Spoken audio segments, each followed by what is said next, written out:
So I've been talking a lot about robot combat recently. I don't know what's going on. I'm just on a kick this month. But one thing that's kind of been mentioned while I've been talking about these shows, mainly in like one comment, I've gotten like literally one comment, is Norwalk Havoc Robot League. Alright, what is this? Well, instead of what BattleBots or Robot Wars or Robotica or any of those shows do with heavyweight robots, sometimes even super heavyweight robots, instead of doing that, they are the really, really small insect classes, I believe they're called.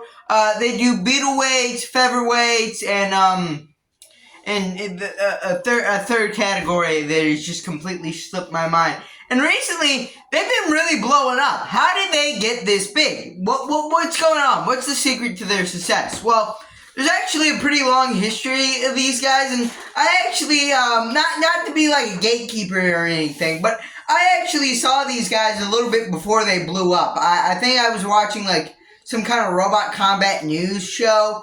And Norwalk Havoc was mentioned. I checked out a few fights, and that's how I got to know them. I also, they used to do, little recaps of their tournament. I watched, a few of those. But anyways, I was like, yeah, neat event, neat little thing. Interesting to see where it went. Needless to say, it kind of blew up. I believe it was either in 2022 or 2023, they hired a financial manager or social media manager to really pick up the pace and make the company profitable.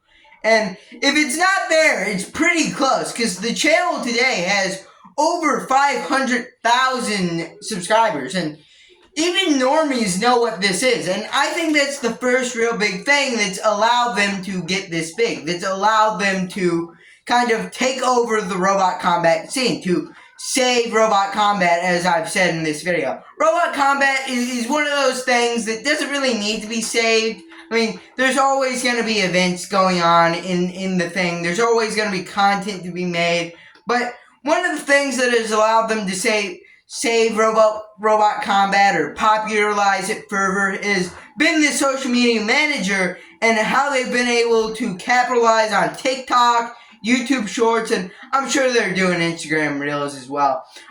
One of these shorts even has 50 million views. I believe they added up all the views across platforms, and it turned out to be 85 million. And this is a bot called, it was a highlight on a bot called, Revenge of Mouse that's a mini bot that was upgraded from another robot called Positively Hysterical that is basically became a pseudo mascot for the nhrl brand.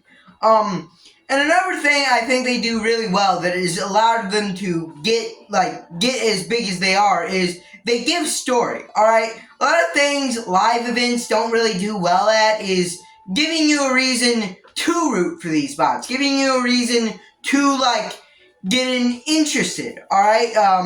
But throughout these short form videos, they're interviewing builders, they're getting their design philosophy, and it really gives more weight when you see these bots either win or lose. It really gives you a reason to root for these robots, to get interested in the show. That I believe is a big reason that it's gotten as popular as it is. So yeah, that really plays a big part, and that's one of the parts I really like about BattleBots. It gives you a reason to root for every bot, and nhrl has done a very good job of doing that.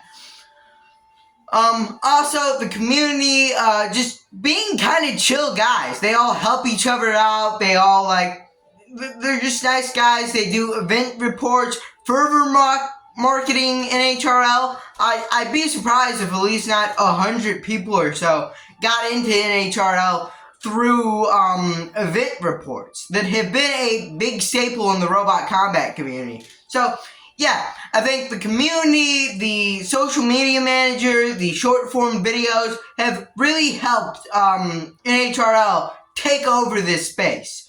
But anyways, if you like this video, leave a like, subscribe, comment down below, and bye.